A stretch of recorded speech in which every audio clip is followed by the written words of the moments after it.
Hi friends, మీకు ఈ video నచ్చినట్లయితే లైక్ చేయండి, సబ్స్క్రైబ్ చేయండి. పల్లవి నిజ స్వరూపం తెలుసుకొని వాళ్ళ అమ్మ చాలా కోపంగా పల్లవి దగ్గరికి వచ్చి పల్లవి చెంపని చాలా గట్టిగా కొడుతూ ఉంటుంది.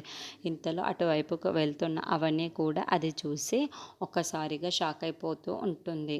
ఇంతలో అక్కడున్న పల్లవి అయితే మమ్మీ నన్ను ఎందుకు కొట్టావు అని చెప్పేసి అడుగుతూ ఉంటుంది. ఇంతలో అక్కడున్న వాళ్ళ అమ్మ అయితే కొట్టానా నిన్ను?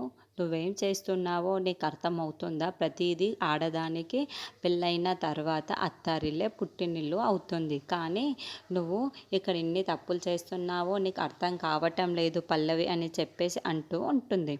ఇంతలో అక్కడున్న పల్లవి మాత్రం నేను నా పగ తీర్చుకోవడానికే ఈ ఇంట్లో అడుగు పెట్టానమ్మా. ఆ పగను తీర్చుకునేంత వరకు నాకు మనశ్శాంతి ఉండదమ్మా అని చెప్పేసి అంటుంది.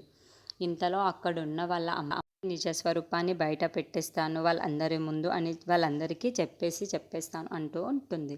ఇంతలో అక్కడున్న పల్లవి అయితే ఒక్కసారిగా షాక్ అయిపోయి, నువ్వు కానీ వీళ్ళందరికీ నిజం చెప్పావే అనుకో, నేను చనిపోయినట్టే లెక్క, నా శవాన్నే తర్వాత చూస్తావు అని చెప్పేసి అంటూ అక్కడి నుండి వెళ్ళిపోతూ ఉంటుంది. ఇంతలో అక్కడున్న వాళ్ళ అమ్మ అయితే పల్లవి చేస్తున్న పనులని చాలా బాధపడుతూ ఉంటుంది. అది చూసిన అవని అయితే వాళ్ళ పిన్ని దగ్గరికి వచ్చి, పల్లవి ఎందుకు ఇలా చేస్తుందో నాకు మొత్తం తెలిసిపోయింది అని చెప్పేసి అంటూ ఉంటుంది. అవునా, నీకు ముందే తెలుసా? అయినా ఎందుకు ఈ ఇంట్లో ఉన్న వాళ్ళందరికీ చెప్పలేదు అని చెప్పేసి అంటుతూ ఉంటుంది. ఆ మాటలు వినగానే అక్కడున్న అవని అయితే, ఇదంతా మన ఫ్యామిలీ పిన్ని, నేను ఏం చెయ్యాలో కూడా నాకు తెలుసు పిన్ని, అందుకే నేను ఏమీ చెయ్యలేదు. కానీ పల్లవిని మార్చుకునే బాధ్యత మనది. అందుకే నేను నీకు ఒకటి చెప్తాను, నువ్వు ఆ విధంగా చేస్తే పల్లవి ఖచ్చితంగా మారుతుంది అని చెప్పేసి అంటూ ఉంటుంది.